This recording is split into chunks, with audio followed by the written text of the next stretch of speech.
Everybody's had some adventures. Everybody's had a few close calls.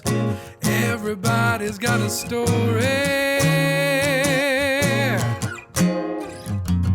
What's yours?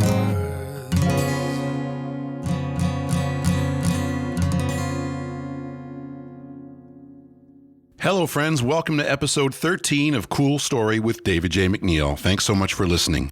To quote Bette Midler, "You are the wind beneath my wings. Thank you for supporting me." This is a history-making episode. This is the first ever Cool Story with David J. MacNeil two-parter. That's right, 2 parts, 1 and 2. It had to be done because episode 13 features a conversation with Mike Ross, the announcer for the Toronto Maple Leafs. And there was lots to cover. Not long ago, I was chatting with my agent, Jessica Martins, owner-operator of Hero Artists, when she suggested I reach out to Mike, who is also a client of Jessica's. So glad we did connect. As it turns out, we have a lot in common. We grew up in the same town, both went to French schools, and I've worked for a lot of the same people and companies. In part 1 of my chat with Mike, we chatted about his early days in broadcasting and the tenacity and hard work it took him to land the coveted job of Toronto Maple Leafs announcer. In part 2, we discuss what it is like to be one of the very exclusive members of the NHL playoff bubble and the benefits of speaking a second language, in this case, speaking French in Canada. So let's get down to it. Here is part 1 of my conversation with the voice of the Toronto Maple Leafs, Mike Ross.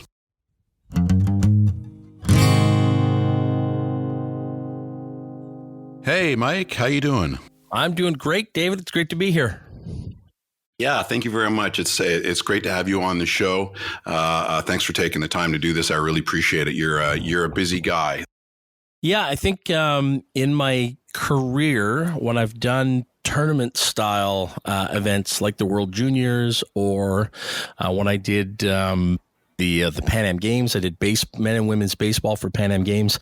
Those were a lot of games crammed into just a few days, but there's never done anything like this where at last count, I announced 30 games in 36 days, wow. Which is not even close to what you do in an NHL season. Like an NHL season, normally we would start with a preseason in September, and that's usually 4 home games, and then a regular season of 41 games. Yes, 41 games. So you get 45 games for sure. And then, then you get whatever the playoffs end up throwing at you. But 45 games for sure. But that's spaced out from September to April, right? And certainly not in July, August, and into September, which has been kind of interesting. Yeah. And although I must say, it's been one of the coolest temperature-wise summers I've ever endured. It's always nice to walk from 37 degrees outside on Bay Street and walk into the arena and go, that's comfortable. Yeah. That's nice. You're an Ottawa guy. I'm an Ottawa guy as well. I'm almost surprised that we didn't bump into each other over the years. Yeah, I mean, given it's a small world, isn't it? Like what we do, and it doesn't really matter if you're TV, radio, voice work. At some point, we seem to intersect somewhere, but nothing until now, which is kind of cool. Yeah, it's you know what I think it is I'm 3 years older than you, and I left in 95 at the age of 25, and even at that age, you're always hanging out with your peers. Yeah, being 3 years difference is like being 15 years difference in age, right? At that age, still true. So you started your career in Ottawa, and that all started, I guess, with going to an art school where you got sort of the bug, right? Yeah. Is that how it started? I mean, I'd never, ever really thought of broadcasting as a career, ever. So, I mean, when I was in high school, it's just something that I enjoyed doing. I enjoyed performing. I was in the music program. This was at De La Salle High School. And so I played some musical instruments. I was in the school band, and then I got involved. I mean, I was involved in all kinds of sports and clubs and committees, but then I got involved with a comedy troupe. And once I sort of got comfortable with, because I wasn't always comfortable with public speaking. It took basically into probably my second or third year of high school to be really comfortable with it. But once I did, then it just took off. Then I was involved in all kinds of stage shows and certainly then getting in on the morning announcements. And we had a principal who was really cool about sort of handing off certain responsibilities like that. Right. So if your sports team had a game on a Friday night or whatever, you were welcome to come and make the announcement in the morning, and talk over the school intercom system. And that's where it sort of started for me. And then from there, we developed a school radio station that would play tunes and stuff in the morning and at lunchtime. And that's where I sort of first got the bug. So you got the bug in high school, and what was the next logical step for you? You went to Carleton University, studied there? Yeah, I went to Carleton. My plan was to go to Ottawa, but they made a clerical error in my transcripts. And rather than, I kind of knew myself that if I didn't take the offer from Carleton, then and took a year off, I don't know where I would have ended up. In the end, I didn't have the maturity level to go to Carleton anyway, but I did. And I was, I was one of those people who was easily a year or two ahead of schedule. I should not have gone. I did not have the maturity level to go to university when I went, but I went anyway. And yet I'm super thankful that I did, because I was going to school. I was studying psychology. I was going to school to become a teacher.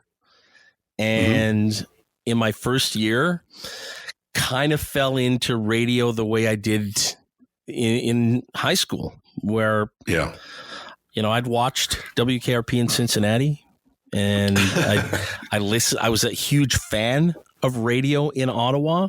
So, I knew the DJs in town, the announcers, the TV personalities, and that there was sort of an interest in that, and sort of on the periphery of it. And so when I heard that the university had a campus community radio station, I thought, well, maybe I could do something with that. So I went in, introduced myself, and they said, well, what do you like? What do you do? And I said, well, I like sports. And they said, perfect. We have a sports show Mondays at noon. Show up. So I did. Right. CKCU, right? CKCU. Yeah. And I showed up, met the producer and the host of a show called Breakaway. And from there, I just started helping on the show. And within about 4.5 months, maybe, I was the producer and the host graduated. So I took over and off I went. And it was a bit of a pipeline for a lot of people in sports broadcasting that came before me, that came after me. So it was a great springboard and really opened a whole new world for me as far as sports broadcasting went. So that was when I started realizing, hey, wait a minute, I could become famous doing this. And of course, it's the same dream that young people still come to me with. They want to get into broadcasting, and I tell them, well, if you're doing it to become famous and become super rich, number one, it ain't going to happen. It ain't going to happen here. That's for sure. To get to that place. Absolutely. Than in broadcasting. Yeah, that's kind of the way it started for me too. I had an opportunity like that. I was going to Ottawa U, and they had a TV station, and I ended up working for them and got the bug, and then kind of thought, well, I'm going to go in that direction. Yeah, and it's nice. It's nice to go to schools where you can get that kind of opportunity to try all kinds of different things out. It was an interesting thing too. I was thinking about this earlier, and this is probably somebody you would know. There was a guy in my and I don't even know if he was taking any courses at the University of Ottawa, but he showed up and he wanted to learn how to do broadcasting with the little TV station we had at Ottawa U. And he was a professional athlete. He was Ken of Rare. You remember Ken? Who played for he played for the Ottawa Rough Riders. Yeah, we both worked at Chum. We both worked at Chum TV, and I was at Chum Radio. he got started out doing that. He just showed up and he was there with all us kids, and he's like, I just want to learn how and go out. And he started doing sports reporting, and I think within about a year, somebody picked him up. I think it was a great opportunity. The other thing about Ottawa, and I know this has happened in other communities, but Rogers Community 22, the TV station in Ottawa. I got to do a whole lot of broadcasting with them. Yeah. I did baseball, I did hockey, I did some football. That type of opportunity is so much harder to find nowadays because those community radio stations or TV stations rather just aren't as prevalent. And I know with my cable system's not a Rogers cable system, so it doesn't carry the local channel. So I thought, I was just talking to somebody about it the other day, and how unfortunate it is that, number one, I don't have access to that type of programming anymore because I don't have a Rogers box. But that also means that there are fewer opportunities for people to get better, to get exposed to that industry where you're volunteering your time, but you are learning so much. Absolutely. Some of the biggest names in TV on both sides of the camera got their start with a Rogers community TV station. Well, two of my friends from the Algonquin television broadcasting program used that as a springboard. One very well was Tom Green. He was in my class at Algonquin College. He started the Tom Green show at Skyline. It wasn't Skyline. It was Rogers 22. Yeah. The crew was all kids from my class. He became a big star, of course. And then my buddy Johnny Hayes. I used to work at the Lynx Stadium when the Lynx. When the Lynx played, I think it was I worked there the year they won the championship, and my buddy did camera work in the outfield, and then he began directing, and now he tours the world with Drake and all these big artists producing the in-show video. But you're so right; those guys will always talk about the start there. What were you doing at that stadium at that time? I was working in the corporate boxes. I was just making money on the side. I was serving. Door to you then. I was in the press box back then. And then in 97, 96, 97, I started working for the team as well. I started filling in for Gord Breen as the PA announcer. And then I ended up working in media relations.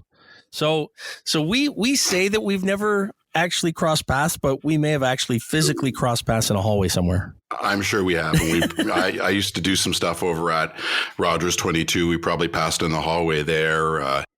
Yeah.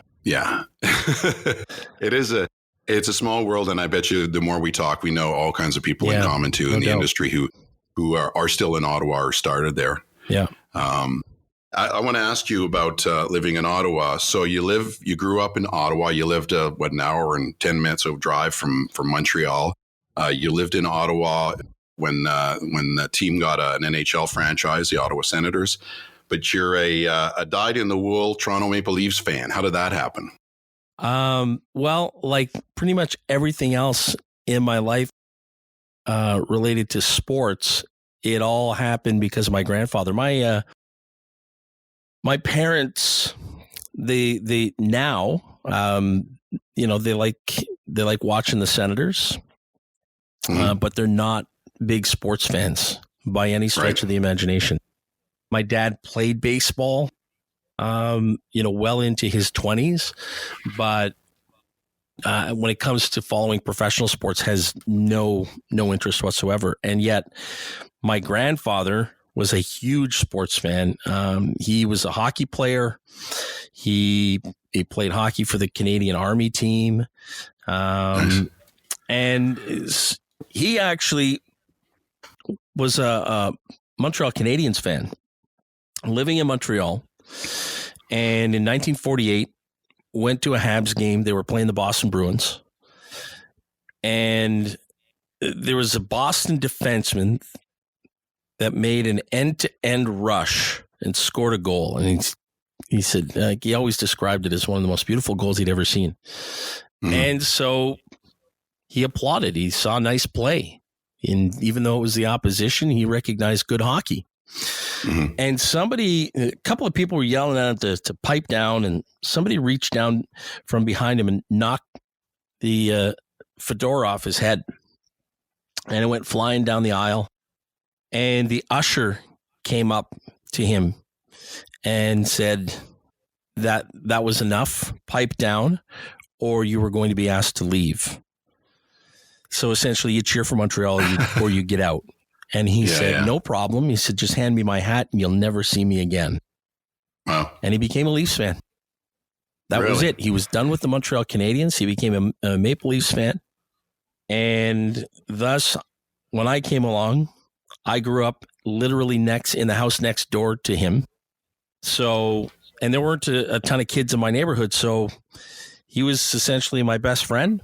And so my first hockey net, my first hockey stick all came from him. He would play goal for me, and we would watch the Leafs on Saturday nights. I'd be over at his place watching Maple Leaf games on Saturday nights, and he brought me up on the Leafs. And though, eventually when we got a team in Ottawa, as Ottawans, we were happy to have an NHL team in our market. That's exciting, but we were still Leaf fans.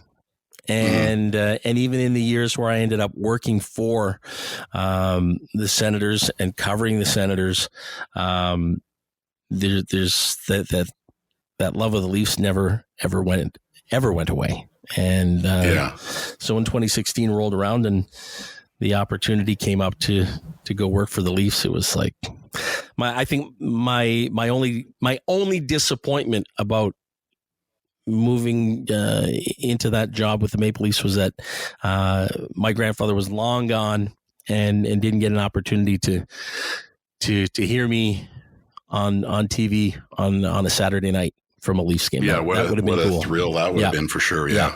Or being able to come up and sit with you for a game. Absolutely. And see what it's like from up high. And that's the thing. Like he went to that game in 1948 and he did not go to a live NHL game again until I brought him to see the Senators and the Canucks in November of 1998. 50 years. Wow. 50 years between live NHL games. And when I brought him to that game, to see his face when we walked out into the concourse and then walk out into the bowl and just it was just amazing to pick his brain and to ask him, what his feelings were, what kind of things were going through his head about being back in an NHL rink and what he remembered from 50 years before. Right.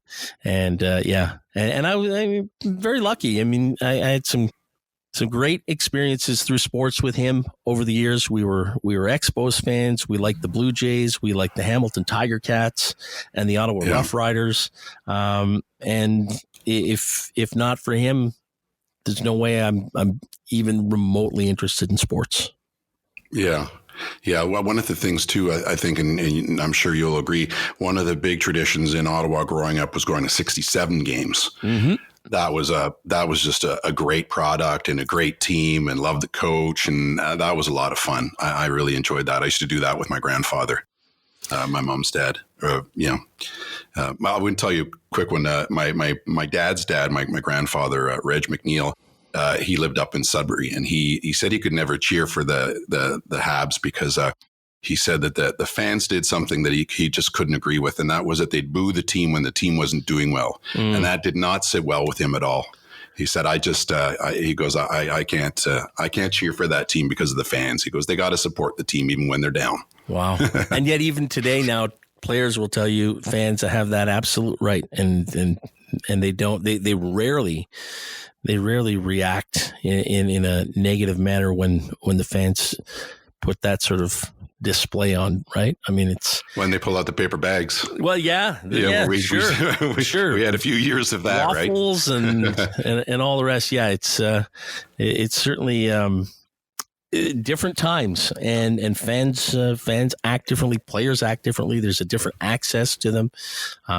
It's 50 years, and for me to have seen and had heard him express what the big differences were for him over 50 years was pretty incredible. But man, I'm so glad you mentioned the 67s, because that was a big part of my life as well, and working as their announcer for 3 seasons and nice getting to know some of the guys, but mostly you mentioned Brian Kilrea, the coach. Yeah.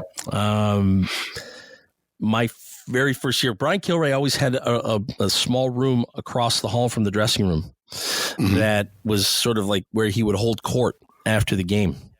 And so there was a big cooler of beer in this room, and Brian would have a cigar going, but to get into that room, really, when I say he was holding court, I mean that's what it was. You didn't just walk in there; you had to be invited in.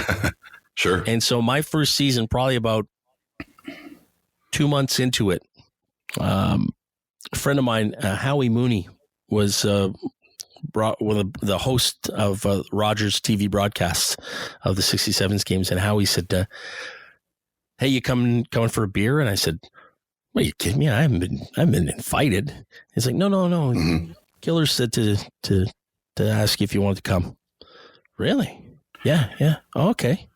So we walk in, and I look around the room, and nobody's looking at me like I'm out of place, which is a great start. Yeah. So I casually reach into the cooler and grab a beer, and then I scan the room. Howie goes over and grabs a seat on one of the benches, and I casually just sort of look around the room, and there's only one seat left. So it's either stand here awkwardly at the door or go take the seat. Problem was, the seat was over in the corner right next to Brian Kilrea. And I was like, ugh, do I do it? Well, it's the only seat here, so I guess I will. And I did. And for the next 3 seasons, on Friday nights and Sunday afternoons, that was my spot post-game. And I would just sit there, drink my beer, and listen to just some of the greatest stories from the winningest junior hockey coach in junior hockey history, a Hall of Famer. And to this day, whenever I see him, it's just a thrill. I love seeing him. I love talking to him. But for 3 years, it was story time every Friday and Sunday. And it was That's outstanding. Amazing. Yeah. That's very much, you're grabbing your seat at the table, Yeah. figuratively and literally. And that's Absolutely. what you got to do to make it in this career. You gotta stake your ground. And that's a big part of what I tell young people who want to get into broadcasting now, that you can't just wait for something necessarily to come to you. In that case, I got invited, but once I was in there, I had to make my spot. I had to assert myself. But I find that with broadcasting, there are many instances where you have to have the initiative. You have to try and make some of your own breaks. And if you just sit and wait, not a lot of things come to those who just sit and wait. Yeah. You have to, almost a lot of times you have to create the job you want. Yeah. Yeah. That's a great way of putting it. And that's what happened with me. I mean, in 2015, when I knew that or 2014 rather, I knew that the Maple Leafs were going to be co-hosting the World Junior Championship. And I knew that they always had, when that tournament was held in Canada, they always hired an English announcer and a French announcer in arena. Yeah. And I thought to myself, well, I can do both. And I thought, I wonder if they're holding auditions. So I sent an email to Hockey Canada, got an audition, got the job, and suddenly I'm getting a paycheck from Maple Leaf Sports and Entertainment. And without really giving it much thought, basically planting a seed in the minds of a couple of people there. So that 2 years later, when the Maple Leafs announcing job came up, I was one of 22 people who got invited to audition for that. So, I've often told folks that the Leafs gig really started as a Hockey Canada gig. And why? Because I picked up the phone, called Hockey Canada, and basically created an opportunity for myself that if I just sat back and waited for a job to be posted, it never would have happened. Yeah, never sure. would have happened. No. Yeah.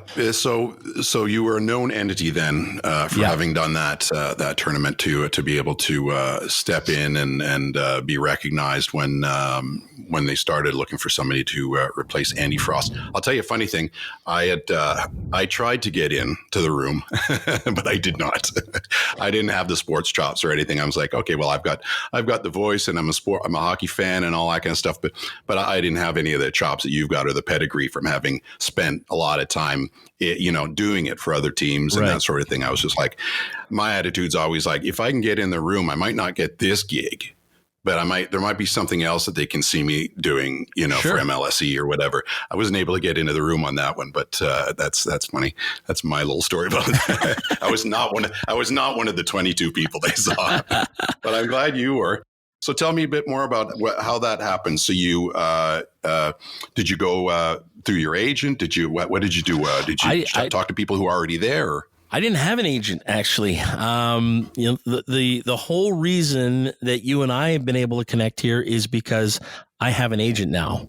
Yes, I've gone all these our years. Agent, Jessica Martins. That's right. And all these years, I've haven't had an agent. I just sort of moved along from job to job, and in the last few years have tried.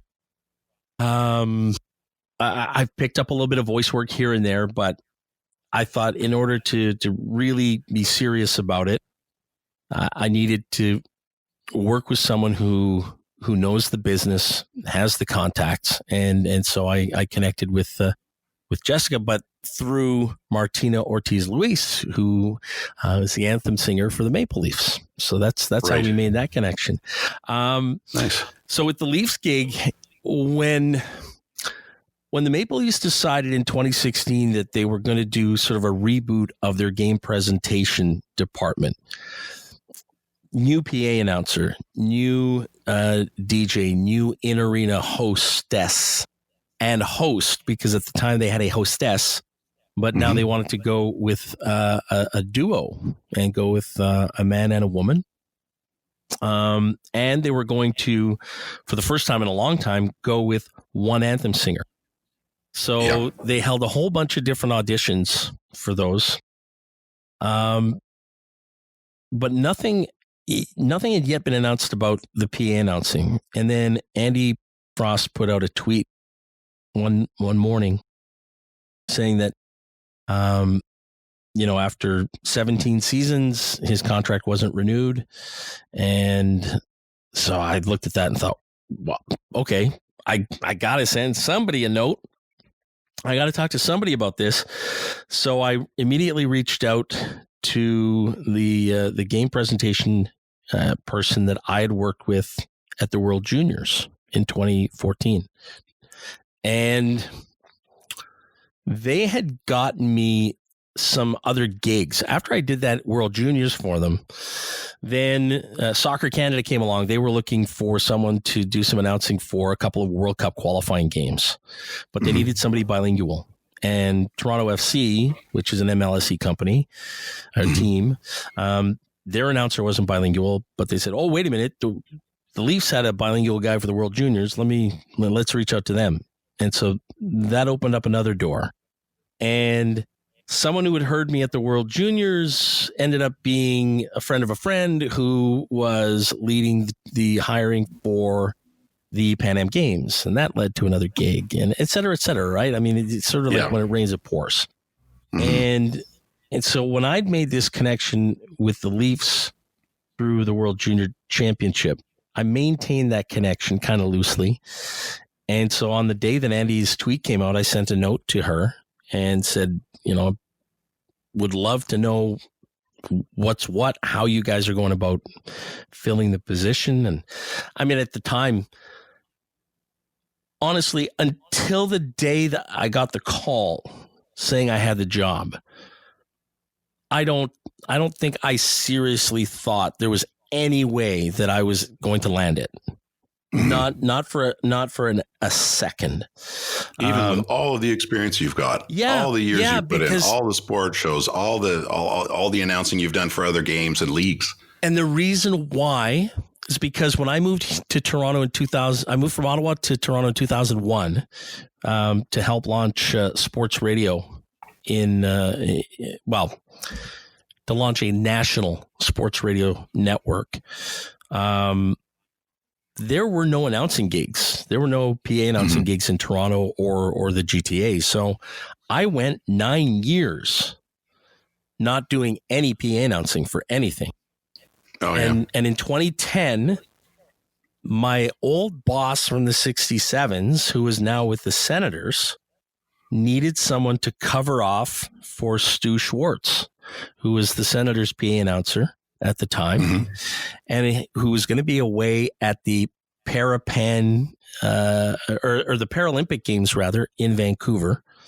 Right. So he said, "Hey, how would you like to do 3 NHL games for us?" What? I said, right. So he said, "We've got Washington coming in." Wow, okay, Ovechkin. That's pretty cool. Nice.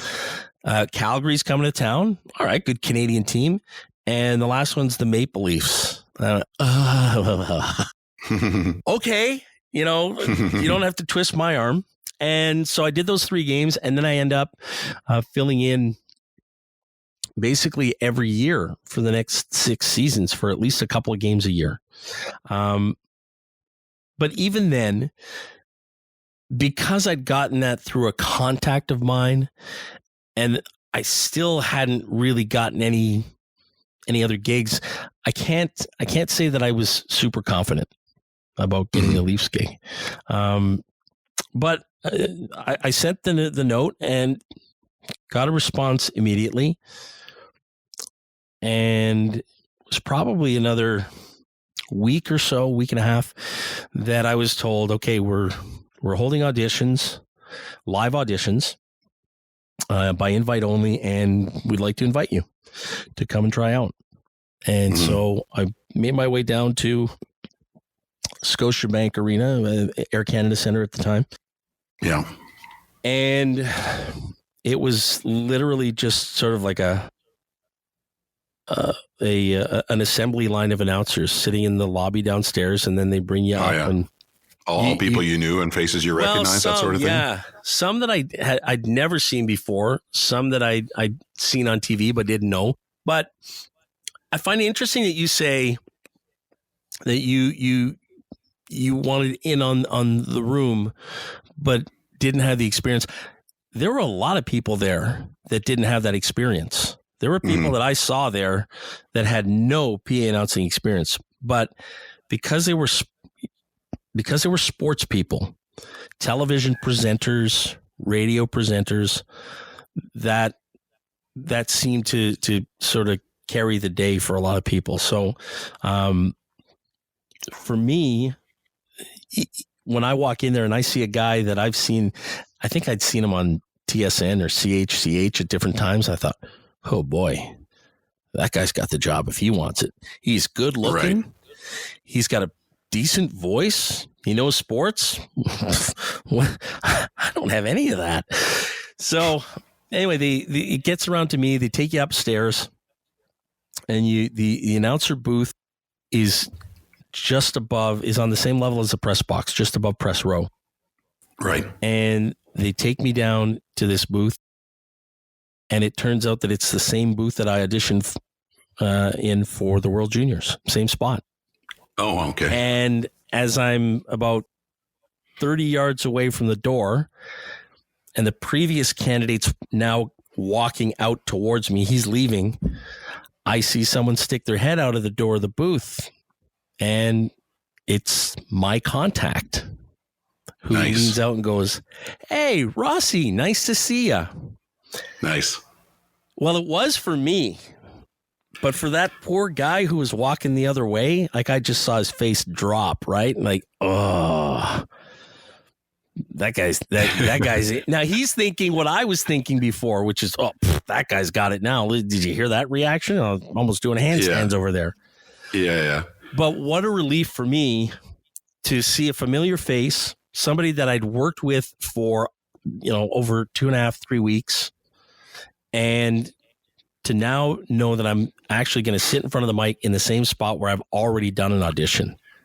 That's right? a huge thing, that the room isn't foreign to you. You go in, you know where everything is. You've been there before. Like, that's a massive advantage psychologically. And knowing in this case what the acoustics were going to be, because now it's not just talking into a microphone with a pair of headphones on. You're talking into a microphone into a huge cavernous building. That audio, that sound is going to bounce everywhere. There's going to be a delay. It can throw you off. So that was a tremendous advantage for me. But went through that. They recorded it. I'm told they cut it down from 22 to 5. And then they took the audio from those 5 and asked a bunch of people within the organization to listen to them and to rank them favorite 1 through 5. And apparently I was in the top 2 on pretty much every ballot, and then got called as one of the 2 finalists for a one-on-one interview with Brendan Shanahan. Yeah, nice. So on a Friday afternoon in August, yeah, right. I'd never been more nervous for a job interview ever, no matter what. And walked in there. It was probably a good 45 minutes to an hour. And I walked out. I came home. I, again, still didn't think, like I couldn't, first of all, I couldn't believe I'd made it that far. And so who knows, but that was the process. And then it was another week and a half until I got a call saying that I had, and who calls you? got the job. Actually, cool story, because my parents were visiting from Ottawa that weekend, and I'm sure living away from home, you don't necessarily get to live a lot of those cool moments with your family in that moment. It's often a phone call or an email. Yeah. And so we were in just south of Port Perry, Ontario, and we were at a little country store that my mom loves to go to when she's in town. My wife loves to go to, and they have a nice little sort of cafe there, and we were having lunch.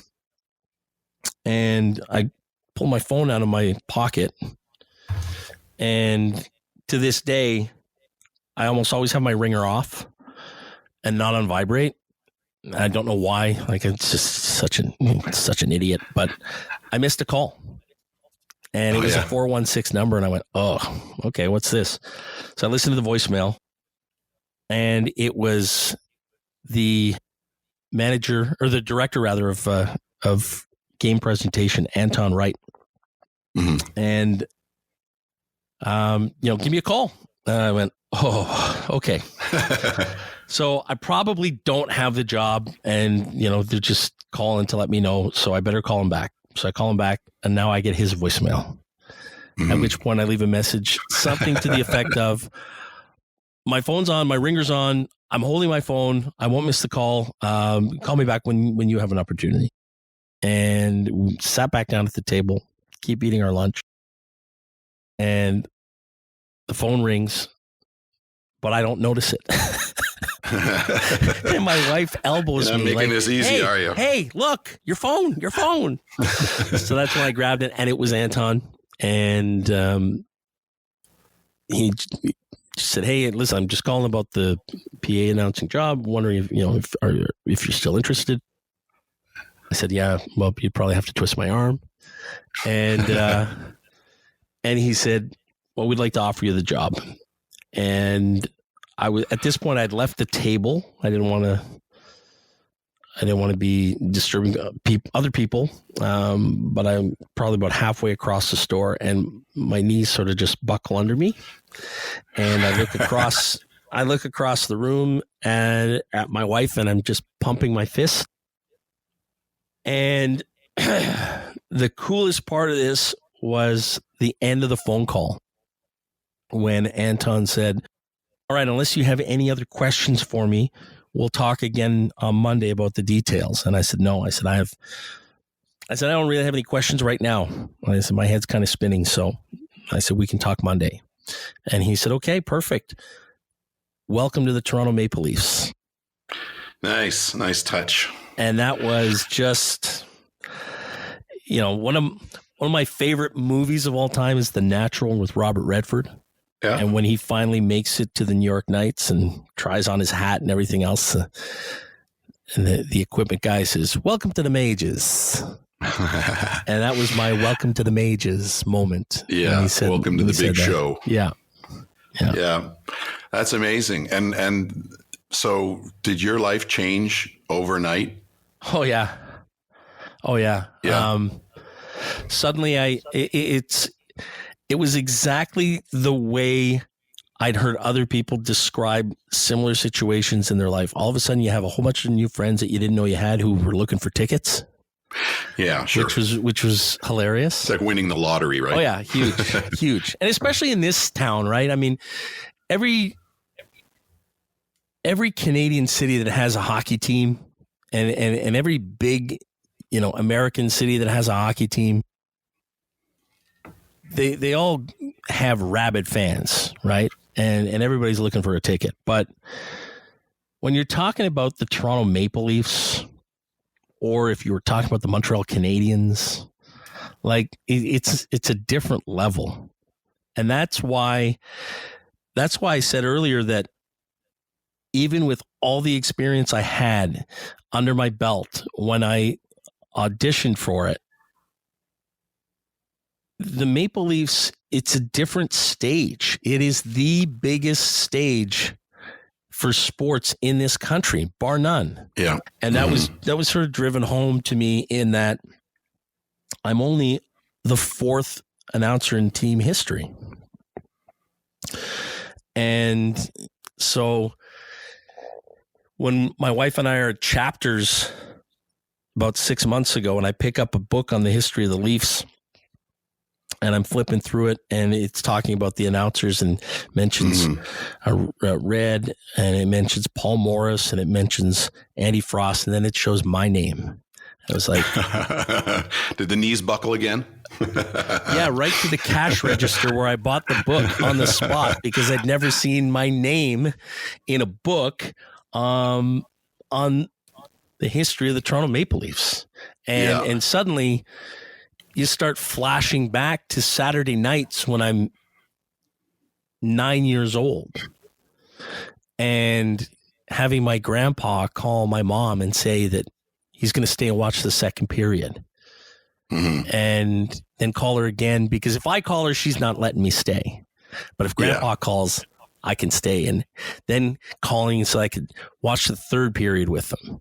And that was, it's just, you start thinking about those days and sort of laying of the foundation of fandom for that team. And suddenly to find yourself in the position that I was suddenly in, it really was. You ask if it was an overnight, if there was a difference overnight. There absolutely was. Yeah. Well, what's amazing too about the situation you're in is that people go out and they and If you live in Toronto, unless you're wealthy or you work for a company that's got tickets or whatever, you're not going to see a lot of games because it's expensive. It's an expensive product. And so when you go to a game with your family or your friends and you dish out those bucks to get those seats and you buy the new jersey, you're spending a lot of money and you're investing a lot in that game. And if you watch a great game, if your favorite new player, Austin Matthews, scores a big goal, and that's like a memory that you're going to hold with you forever, you also get to hear Mike Ross call the goal, and that sticks in your head, and that's part of your memory, right? A really good friend of mine, I mean, I did 10 years at NHL radio, and for almost 5 of those years, I did a morning show with a guy by the name of Mick Kern, also an Ottawa guy, went to Carleton. And when I got the job, Mick said, you know, for a whole new generation of Leaf fans, you're the voice that they're going to associate with that team. Yeah. He said, just as Paul Morris was sort of the soundtrack of your hockey youth, you're going to be that for them. And at the time, I guess I heard him, but I didn't really, it didn't quite sink in, and I didn't really give it much more thought. But one of the things that we do every game, well, not in pandemic anyway, we have tours that come through before the game. So there are season ticket holders who are, win a draw and they get to come through and get a behind the scenes tour. Sometimes they give them away as prizes or auctions and auction items and things like that. And so we meet fans every single game. And when the first couple of times where people said, "Oh, can I get a picture with you, or can you sign this for me?" And I thought, what? No, you don't want me to sign that. That's going to devalue it so badly. Don't know. But the real, that, hey, you're in the NHL moment for me, and hey, you're part of the Maple Leafs organization moment for me came when his dad had brought in his son. Kid was maybe 5 or 6 years old, and I sit in a soundproof booth up above the press box, and so I'll often bring people into the booth and sit them in the chair, set up the mic, and give them a picture, and they get the arena in the background. It's a great shot, really unique. And so I set the kid up in the chair, take the picture, and as they're leaving, the dad's thanking me and, really appreciate that. And I said, anytime. And just before he crosses the threshold of the door, he turns around again and says, "Hey, by the way, when he's out in the driveway and playing street hockey, he does you." And I said, "Huh? He does me?" He says, "Yeah." Yeah. He says, "When he scores goals, he announces them like you." Yeah. And I just stood there and I said, "Thank you." He left. And I just stood there with the hair on my arms standing up. Like I couldn't, and that's when it really hit me what responsibility came with this job. I'm not just a guy who announces goals and penalties. I am a small cog in the big wheel that is the experience that someone has at a game or even watching it on TV. And even more so that it's the Maple Leafs and the stage that we're on, right? So, and that all of a sudden it connected my adult life with my child life as a fan and thinking about Paul Morris and what that sound meant to me as a kid. Yeah. And as an audiophile and someone who loves radio and broadcasting, like it just suddenly brought a whole bunch of different worlds together for me, and I understood. Yeah. No, and every Canadian kid knows that feeling who played road hockey, eh?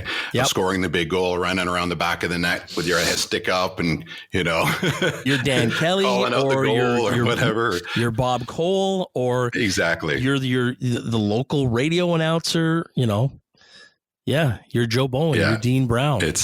You're Peter Maher in Calgary. Imprinted in your brain. Yeah, exactly. That sound. It's very visceral. Yep. Wow, that's.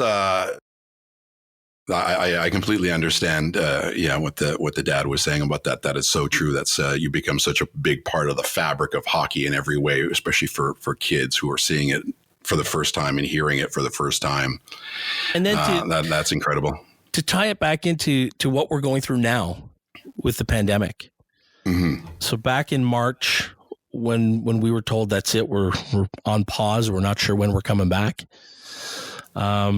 I followed the lead of the announcer in Vancouver. I started doing goal calls for fans.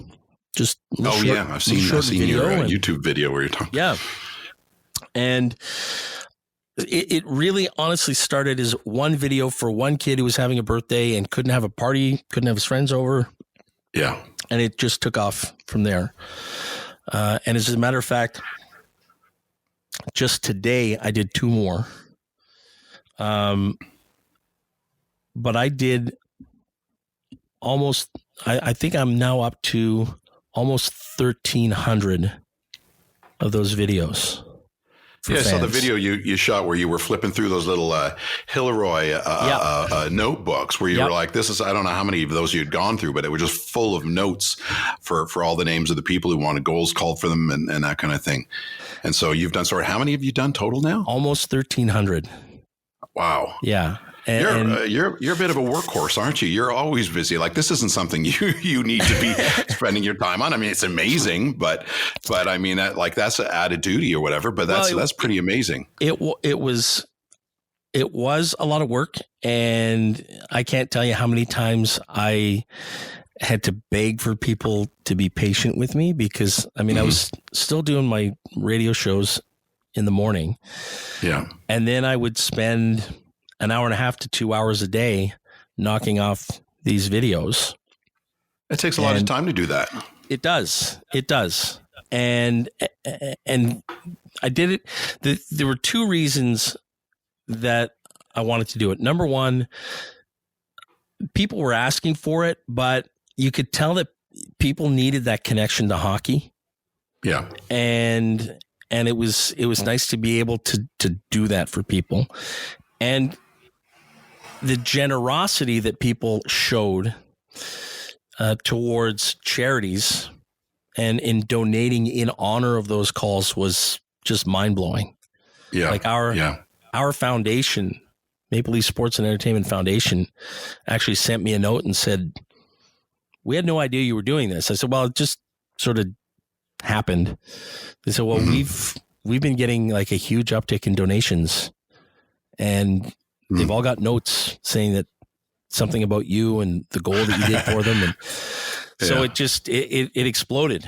And where, the guys in other cities in the NHL were telling me that they'd done, 100 of these or 200 of these, pretty soon we were almost up to 1,300.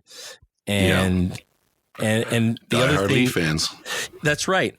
But then again, the other thing that just would blow my mind is when parents would send me a video of their kid hearing the Leafs announcer announce them scoring a goal assisted by Marner Matthews.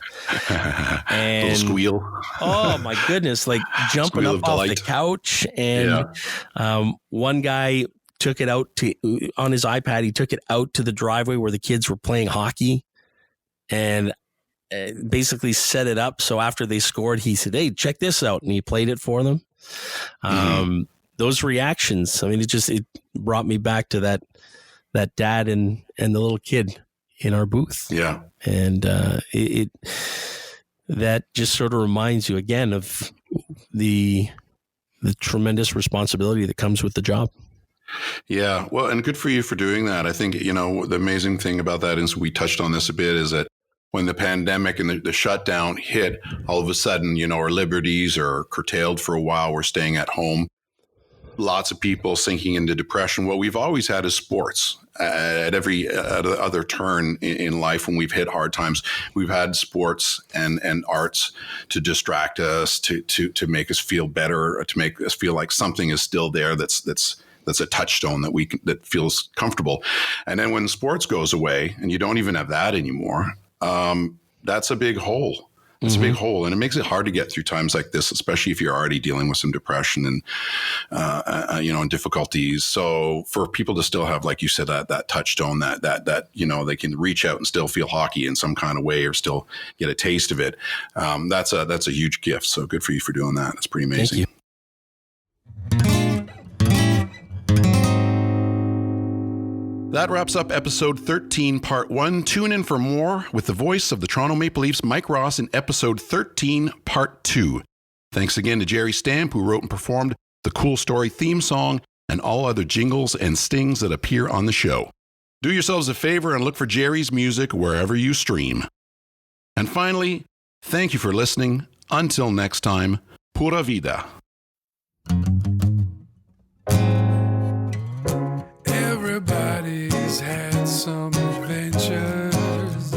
Everybody's had a few close calls. Everybody's got a story.